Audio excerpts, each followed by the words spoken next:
Hi there, and welcome to Coffee with Phil, where our goal is to help you live a life of purpose on purpose. Walking with God sounds easy, but how many of you know it never follows the script you prepared? In this podcast, Phil shares stories from his personal journey in the hopes that his experience, the good, the bad, and the ugly, will help you as you walk with God on your own journey.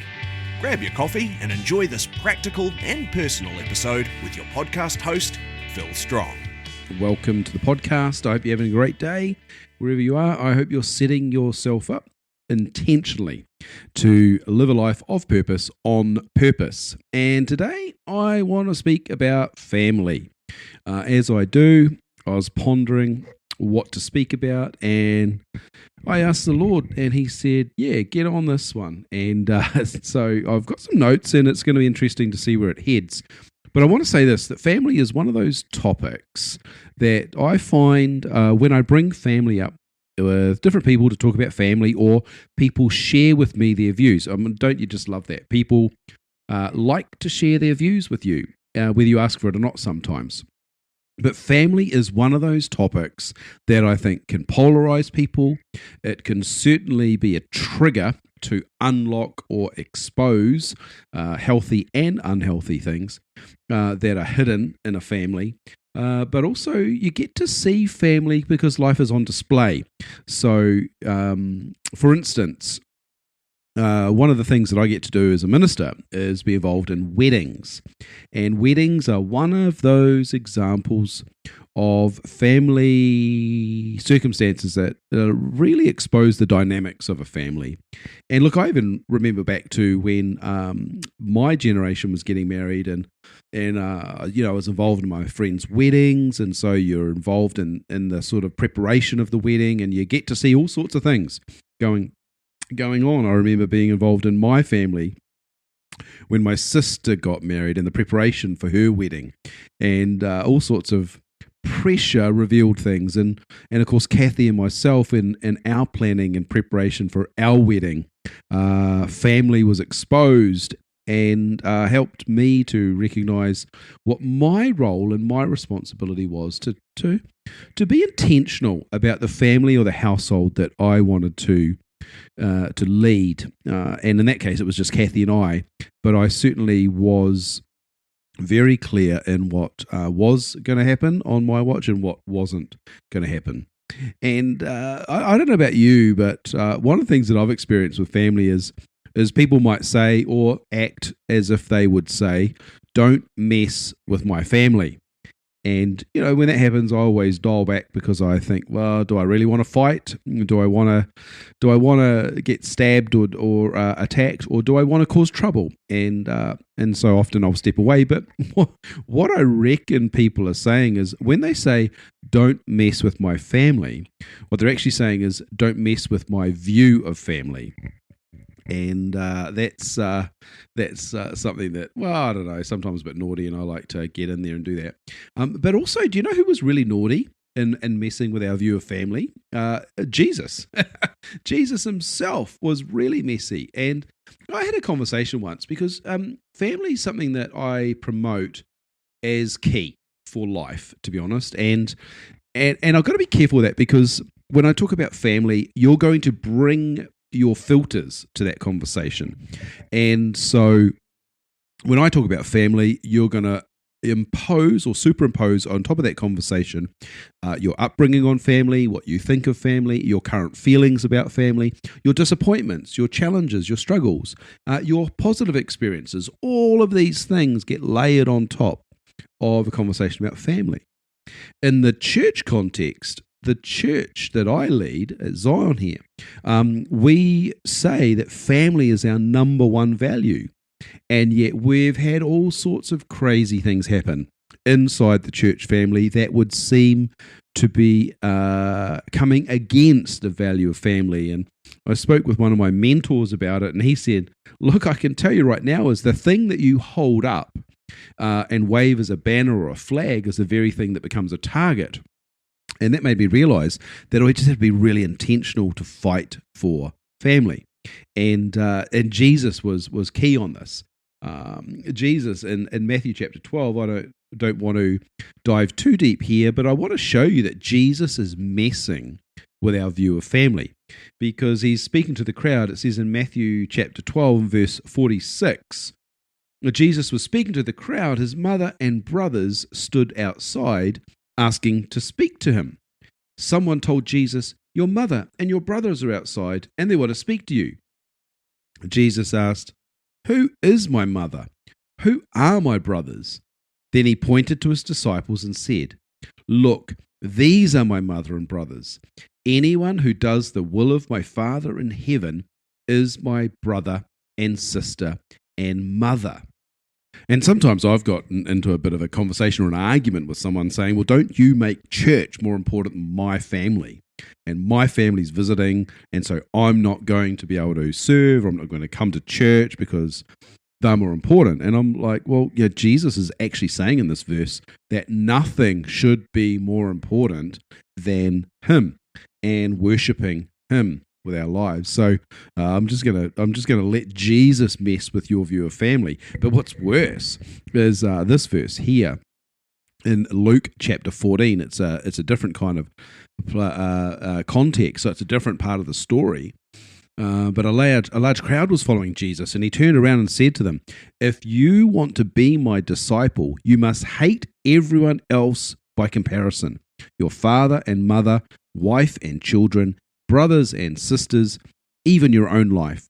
Otherwise, you cannot be my disciple." And so here we have Jesus saying that there is nothing more important than living a life of serving him and worshiping him through serving him.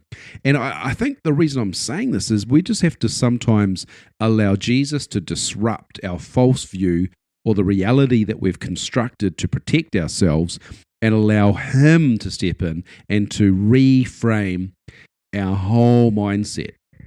And this is why I'm sharing this, guys, because the honest truth for me is I'm taking this as a personal challenge that I must bend myself to what Jesus is saying always.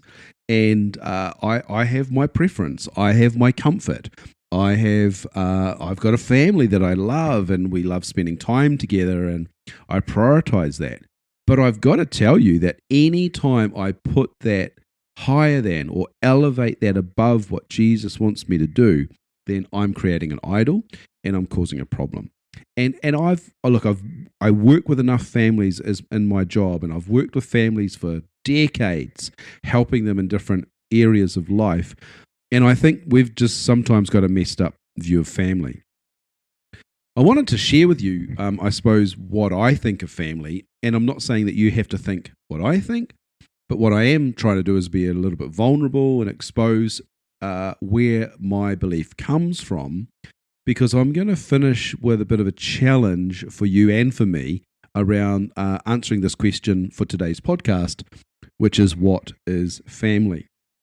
Before I get into that, I always forget to ask you to share this podcast with some of your friends or maybe even your family. Like, this would be a good one for you to flick a text or a Facebook message to share the link to Spotify or to Apple Podcasts, so that you can say, "Hey, look, this guy's on a bender," or "What do you think about this?" or "This really challenged me. Maybe we should talk about it." So go ahead and make sure you're subscribed to the podcast so you get it all the time each week, and make sure you share it with someone who you want to have a conversation with.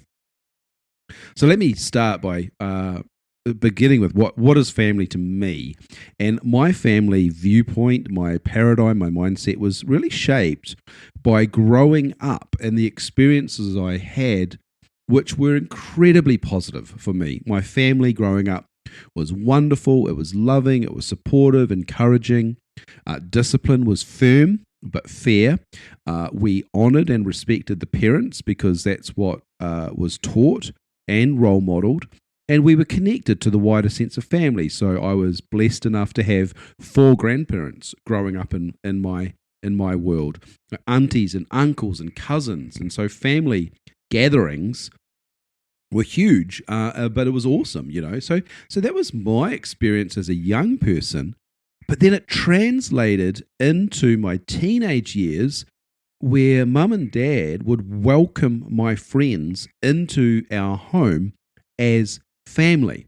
And particularly when it was me and my guys, we were young adults, we were getting out and about quite a bit and traveling around in our car and seeing different parts of the world.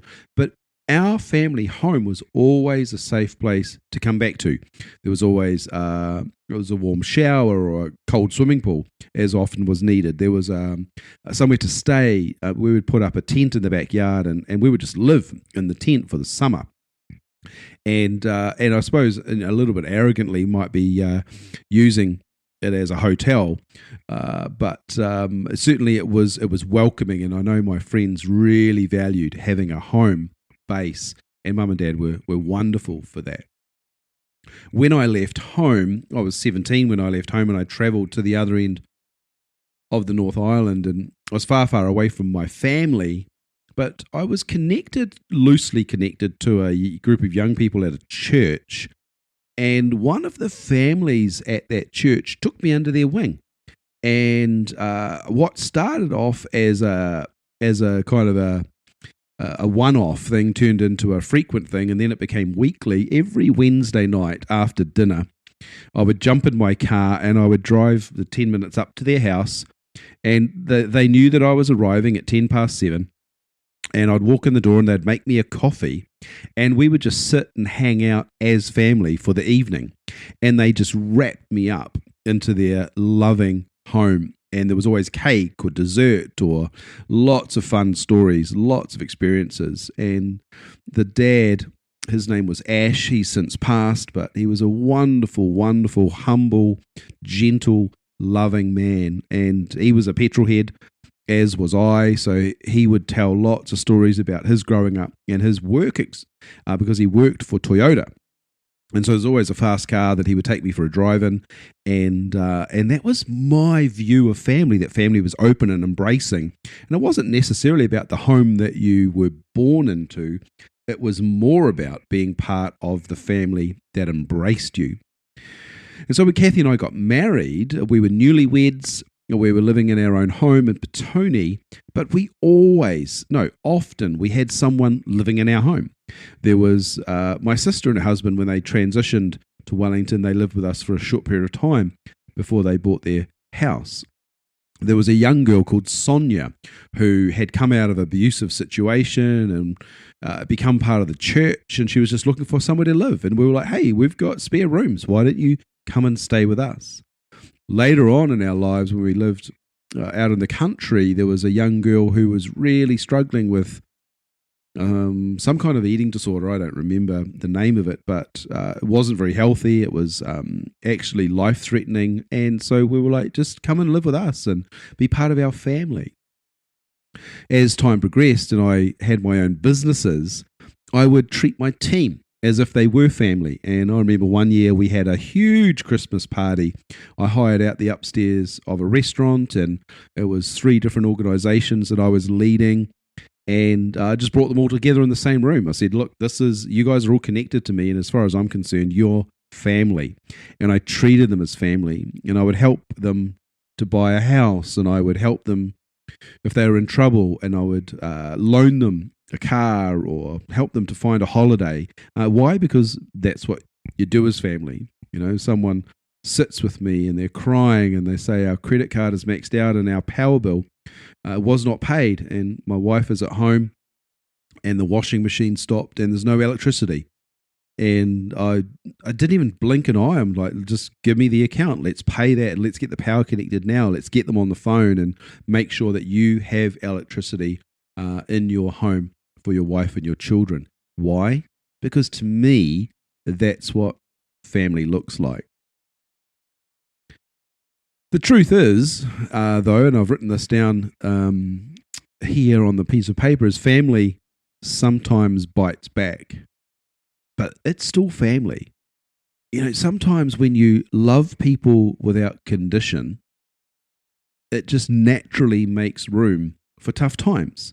And for those of you that have raised children, you know that you go through good times, you go through hard times where your kids are learning and exploring and trying to discover their identity and find where the boundaries are and explore new things and confirm their values and the way that they see the world. And sometimes that creates tension and it creates tough times. But the worst thing you could do as a parent is to lock them in a room and tell them that's not what the world is going to look like, because you don't think that way as a parent. And you're just going to get rebellion and broken relationships. So loving your family without conditions makes room for tough times. So if you go back to my context where my friends were in the house, there were some times where my parents really struggled because a few of my mates didn't have the same values or belief set as what my family did, and that caused tension. But my mum and my dad were committed to loving well and loving deeply, and so they had to be prepared for those tough times as a result. I would say this: love always requires vulnerability to risks. And I've wrestled with this because over my lifetime of having employees that I would invest in heavily, not just financially but personally, to see them turn around and move on into a new season of life with no respect or regard for what it had cost me to get them to that stage. But if I don't love them, then who am I to say that they're family? So if I'm going to call them family, I have to love them. If I'm going to love them, I have to accept that my vulnerability to risk is my price that I have to accept. Sometimes it hurts really bad, when you love someone and they just choose to reject you and walk away from you. That hurts. And I've had times where I've needed counseling to deal with the heartache and the disappointment of broken connections. When someone denies you or abuses you to your face, that's going to hurt. And how do you love well? I mean, what I've got to decide is, how am I going to love in that situation? Jesus, spat on, whipped, had his flesh torn, he was mocked and ultimately crucified, and yet he looked upon each and every person that was opposing him. He looked upon them with love. And I've never been in that kind of situation. I don't think I ever will. But the truth is, I've got to learn how to love like that. And this is what's really challenging me. How do I bend myself to see people, each and every person that I interact with, through the same eyes that Jesus would? When someone doesn't live or work the way that I would prefer, do I judge them or do I love them? Do I treat them differently? And I fail at this constantly. I'm always failing at this. I'm always apologizing to my staff. I'm always getting myself into my quiet space with the Lord and saying, Lord, will you help me to be better at this, that I would love the way you loved. But it bites and it hurts and there's a price to pay. But I can't see a preferable option other than to treat those close to me as if they are my family. I'm not sure if you're getting any value out of this. I don't know if it's challenging you or not, but it's certainly challenging me.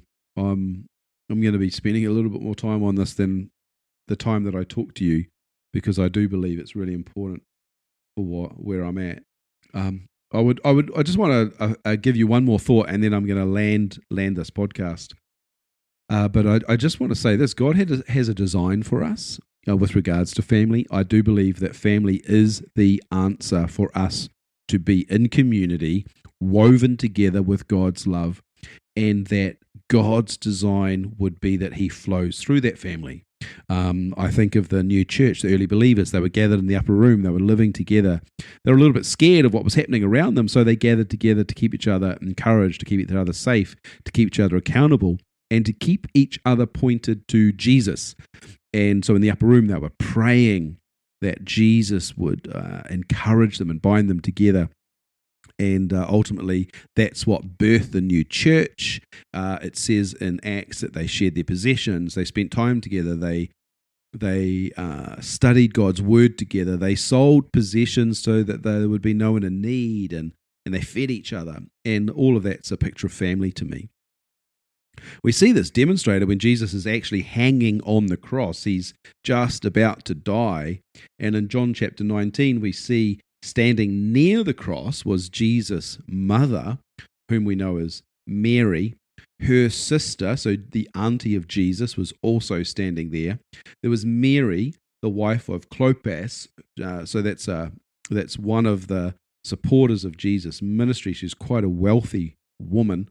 And also Mary Magdalene, the one who had been set free from demonization and worshipped Jesus with an extravagant demonstration. So Mary and Mary and Mary are standing there. Jesus has compassion on his mother. But Mary, his mother, was standing beside John, who wrote the Gospel of John. And he said to her, "Dear woman, here is your son." And he said to this disciple, meaning to John, "Here is your mother." And from then on, this disciple took her into his home. You can see here that Jesus is saying, look, family is whom I have called you to live with and take care of. And so in that place, there's a design by God to be woven into family. And I think sometimes we write that off because we're afraid of the risk. And I've had to decide I'm not going to limit what God wants to do through me by hiding because of risk or fear of being hurt again. I'm opening myself up to those that God has called me to walk with and invite into my circle. And that passage in John chapter 19 is a challenge for me, that Jesus from the cross would call me out and say, "Son, take care of these ones." There's another passage that also challenges me in Romans chapter 11. It's a passage that I refer to as the teaching on the grafting, that God has a design for us as his family, which makes us family with each other. And in that, he chooses to graft us in, to bind us together. If you think about the wild olive, and it's got a rootstock or a branch that's bound onto it with bandages, and it's treated and dressed so that it would become one. And in Romans 11, verse 17 and 18, it says, Paul's writing, some of these branches are from Abraham's tree, some of the people of Israel, and they've been broken off. But you, Gentiles, because remember he's writing to the Romans, you Gentiles who were branches from a wild olive tree have been grafted in. So now you also receive the blessing God has promised Abraham and his children, sharing in the rich nourishment from the root of God's special olive tree. And then what this means to me is that God has taken something that was in place, and it's torn off and broken off because it didn't want to be part of God's family. It's been snapped off. But there's others that are saying, I want to be part of something bigger than myself. I want to be part of family. And God said, yes, I'm going to take you out of your wild, unrestrained, unrepentant lifestyle. I'm going to purify you by grafting you into something bigger and more important. And this is the intentional design that God has for family. I mean, I think about the intentional design that Jacob had when he was he knew he was about to die. And in Genesis 49, Jacob prophesies across the 12 sons, or the 11, plus also Manasseh and Ephraim. So he's prophesying into the legacy he's leaving, which is his family, his sons. And you read Genesis 49 and you'll see each prophecy is unique, but it's intentional. Jacob is partnering with God to have an intentional design into the future of his family.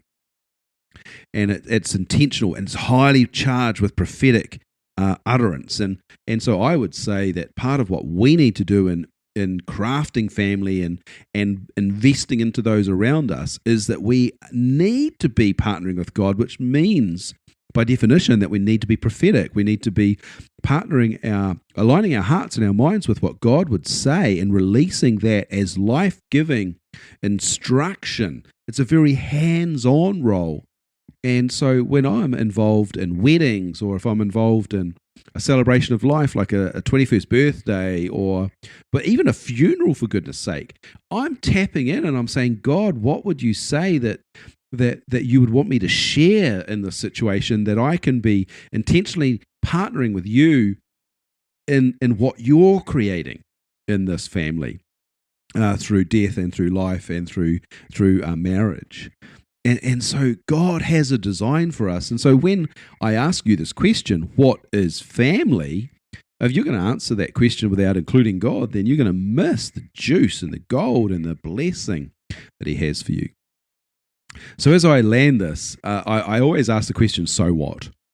Well, what does all this mean for me, and what does it mean for you? And so the question that I'm asking myself is, what do I want family to look like for me?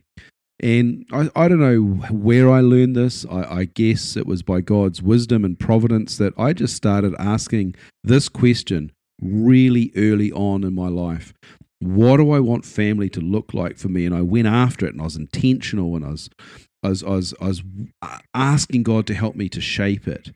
And I think of Father Abraham in the Bible, at the beginning in the book of Genesis, and he has a promise of a family and a legacy that your descendants will be as numerous as the sand on the seashore or the stars in the sky. And at that point, he doesn't even have a son, but it's a promise, and he receives that promise. And I would say to you that God's got a promise for you and your family and your future.